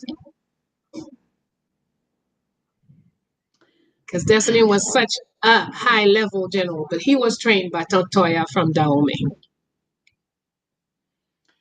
I'm still thinking, there's a question here, Prof. Lawrence asks, how did the Haitian community do to stand and to overcome the embargo put upon them after independence? Autonomy. You see, I mean, the whole concept of, I need this from that country, I need this from that country. This is something that comes after you've taken care of basic or fundamental business. So what you need is you want to food, clothing, and shelter. Those are the necessities of life. So once you create a country, you need to provide that for your nation. If you don't make cheese, then you don't need to eat cheese. If you don't make wine, then you don't need to drink wine. But whatever you make, that's what you're going to eat and that's what you're going to drink. So we took care of ourselves according to our own skills, what we knew how to do, and that's what we took care of. So during Dessalines' time, there was very little interaction with others, so we didn't even feel the blockage that they put on Haiti. And the next person after Dessalines, King Henry, he was a he was a financial genius. Not only did he create our money, our currency, the good, but the techniques that he used to do it. Then he said, he asked, what do we need? How many people we need to do this? To run a minting coins. Oh, you need 50 people. He says, all right, fine. We'll send 250 people to train in 5 different countries. He never put all his eggs in one place. So he sent them in 5 different countries. When they come back, he set up the minting house run by the best of each group. And Haiti started minting her gold coins and her silver coins. We did it so well that other South American countries asked us to mint their money for them. And we did it. And so he created a foreign foreign currency, there was in from the outside. But with Dessalines, he made it so that every part of the country was self-sufficient in food, clothing, and shelter.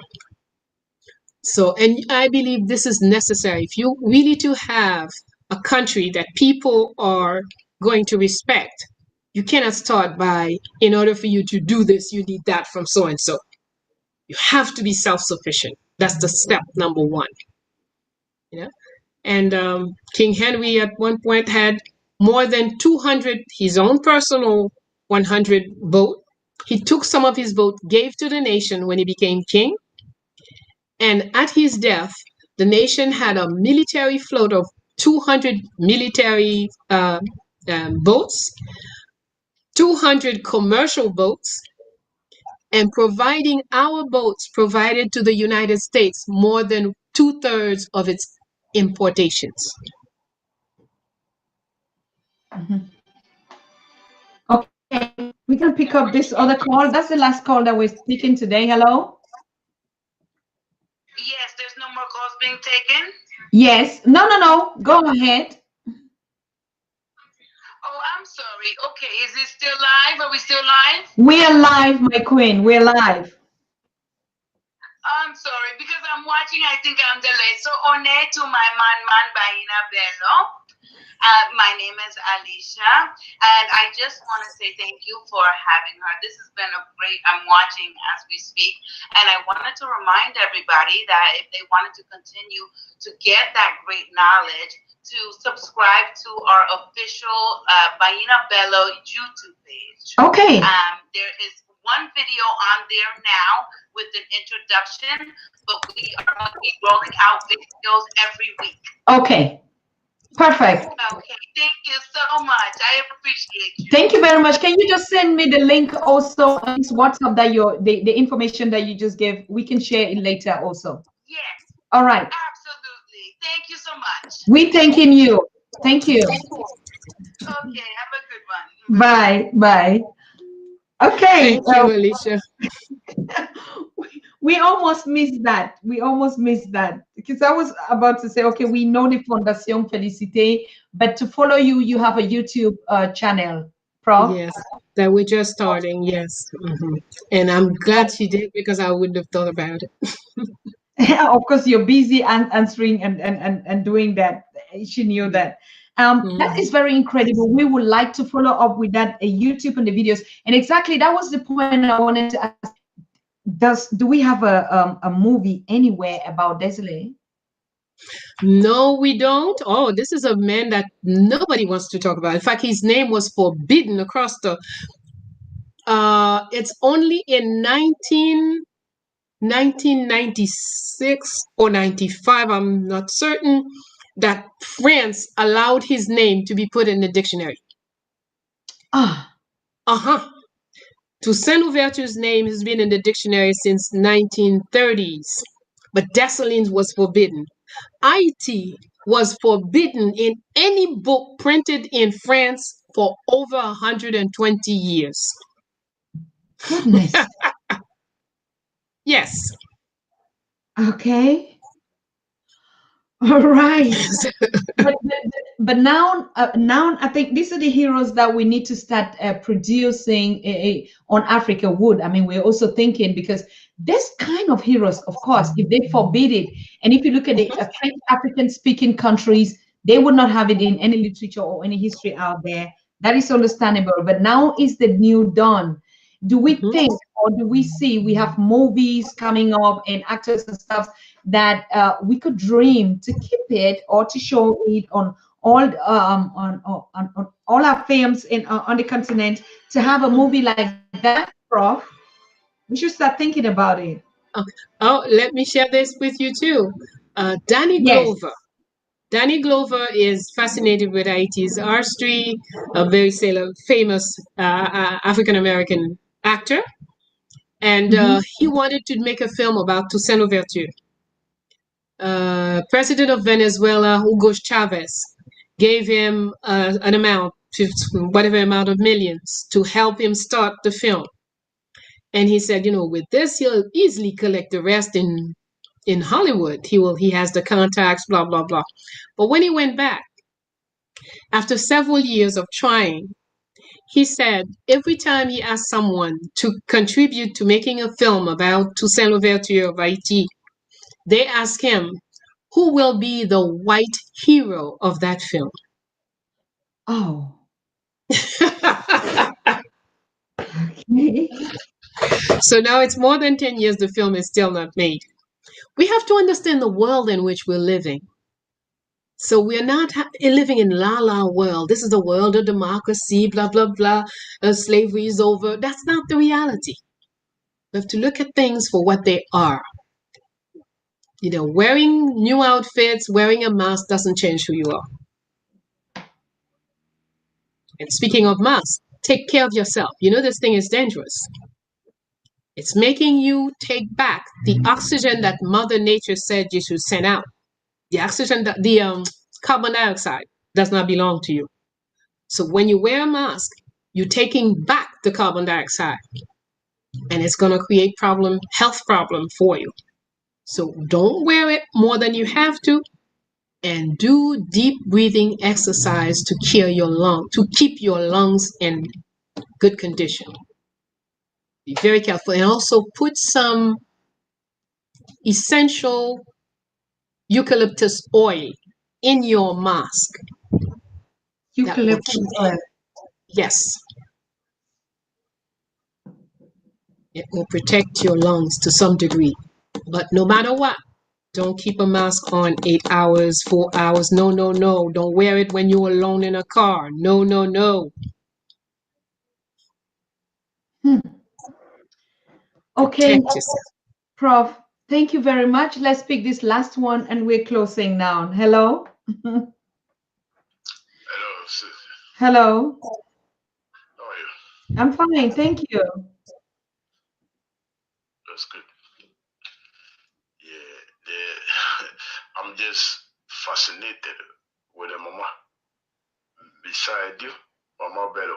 Yes. Because as I've always been talking about the fact that our women, our mothers are our heroes. They are the strongest as far as when we say strong people are concerned.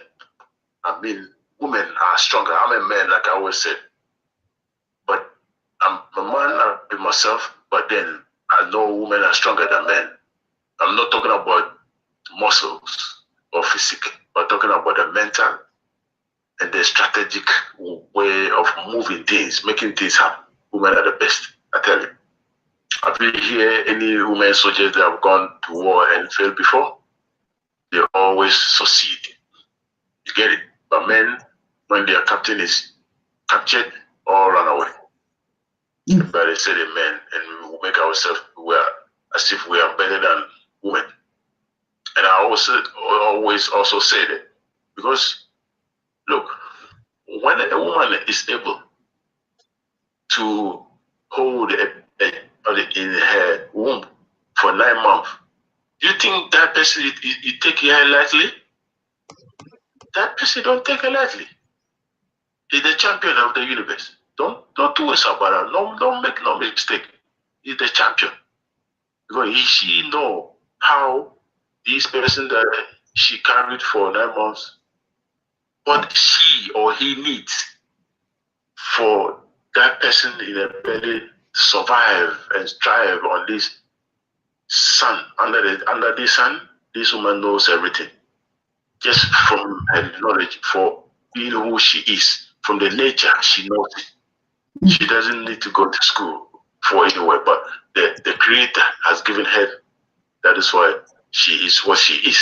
I don't even want to use the word she for her, but it is what it is. I don't know, I'm lost of word, but the only thing that I can say or ask Mama is that as she has already lined up some of our leaders who tried something and they cut them off, we know that this is the norm, so-called norm out there. But how can we be able to succeed in this? Because we cannot be coward forever, and we cannot be fugitive forever and leave our people to anguish.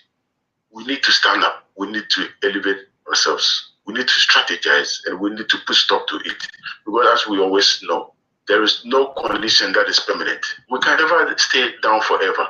And those who think they are up can never also stay up forever. They may be thinking they are up in their own delusional thinking, but nature should be able to teach them that nothing lasts forever. Hence, physically, ourselves and our mental state, how can we do? What can we actually do in order to be able to better ourselves? Because it has been too late that we've been anguishing and our people have been scattered all over. What can we put together as a model? You know, I believe you have a good strategy, which of course I do not expect you to say everything on the air, because obviously many people listen that they have no good heart. But then we may have to find a way to strategize ourselves and be able to harden ourselves and find a way, because we own the earth. We're here before anybody else. So we can use the earth that we own to do things for those who came and met us, to know that we have knowledge of themselves. Please, thank you, Mama. Thank you very much. But yes, essentially that's it. We have to be ourselves. And only when we are ourselves will we clearly identify our friends, our families, our enemies. Then we can make plans how to raise our children to do the things that must be done so we can take back our planet. Absolute. On this note, we know what to do. We are going to get Prof here some of the time when it permits, and I think very soon. But I want to thank this wonderful princess, I call her my sweetheart, who gave us the contact to bring Professor Bello here. She's our queen. She's my assistant, hoping to get the best out there of the knowledge of our people to teach us for us. You will know her as time goes on. So, Mama, I want to thank you, Prof, and I want to bless you so much. And I say, may your ancestors, may our ancestors continue to watch over you. May they shine light over you at every time. They might touch one, they won't touch all. At your stage, at your level, at everything that you've been through your research work, being even on radios, writing biographies, if it was the will of our ancestors, they would have taught you. But they would never touch you, they wouldn't see you, they would hide you, they would cover you and each and every one of us. And you would continue to be that light and the voice and the shelter to empower us. None of us is going to die again. We are covered by our ancestors, and we will continue to be the voice to strengthen one another. So we also bless you, Mama, that as you give to us, you shall never lack anything, that all our positive spirit are watching and are protecting you as well. So we watch your back, and you know you have a family out here now, and you know you have a voice and a people out here called on the Pan-African Daily TV. And this information, we're reaching out to our brothers and sisters on the continent and everywhere in Europe and in the Caribbean, everywhere that we are, we're connecting ourselves and listening to you. We want to promise you that on the 1st of January, a bit before the 1st of January, we are going to celebrate September 20th. You've made it and we've said it. But we hear that you also sing a lot, and we're coming up with a lot of things. Yes. I didn't research that. I just saw you sing the popular hymn of Haiti. And I also see that you write a book. So we're also going to be we're going to have music festivals. We're going to have book festivals, and all this, you're already in it.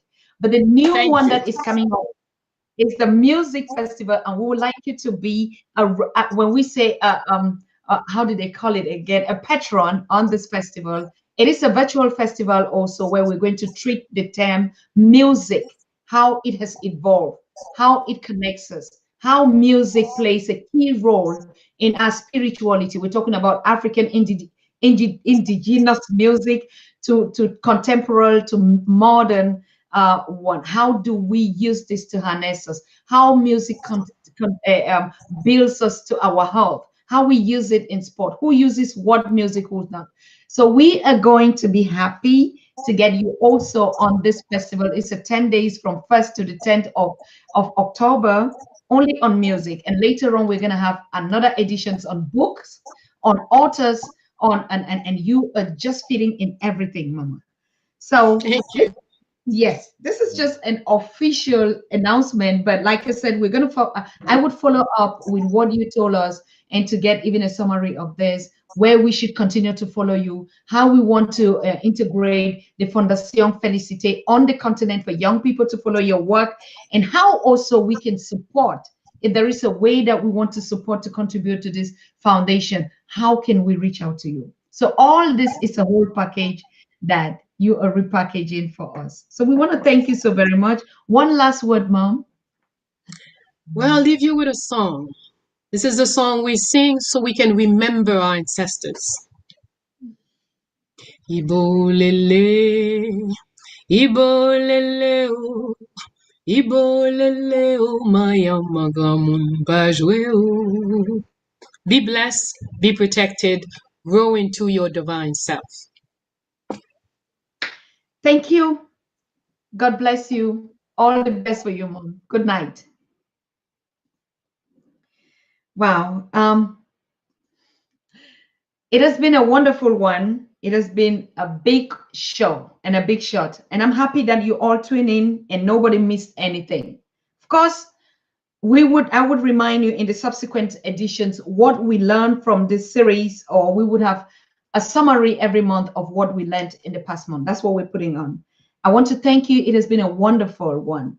Tomorrow we have another special guest, and he is called Professor Kaba. Maybe most of you have heard about him. And he's going to treat the topic, our language, why our languages is the most important aspect that we should start learning. Now we know we need to learn the language, the philosophy of self, knowing ourselves. And what I put up here, like she recommended, face up the reality, stand up to yourself and say those things that you know about you. And she also talked about question a lot of anything that you do, decisions that you take. Question them 10 times. If it doesn't relate to your soul, don't do it.